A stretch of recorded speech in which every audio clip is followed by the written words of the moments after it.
Life in lockdown has some reevaluating their relationships because of emotional strain, COVID stress, financial troubles. Divorce lawyers are expecting an increase in couples splitting up in the next year. But is now the best time to ask for a divorce?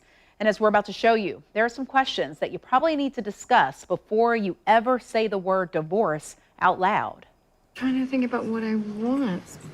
Yeah, me too. Why don't you say it at the same time? 1, 2, 3. I want a divorce.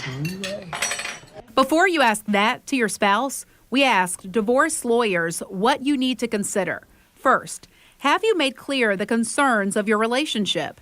You might think your partner heard, but it's possible they forgot.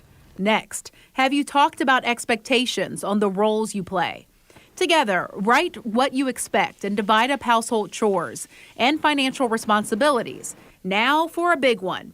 Are you prepared financially? It will be key for you to get hands-on certain documentation and information ahead of proposing the divorce. Have at least 5 years worth of tax returns, your most recent W-2 or 1099, your prenup or postnup, and your life insurance policies. Next, consider this. Are you ready to bear the responsibilities that your spouse took care of?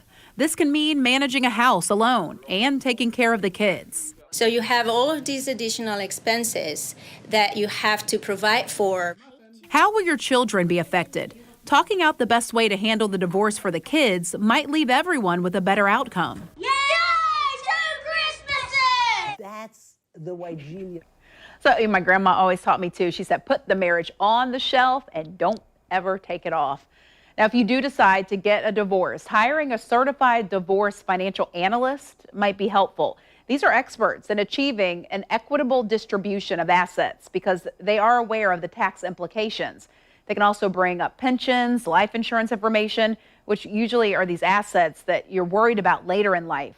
For tips on women's financial security, you can go to www.wiserwomen.org.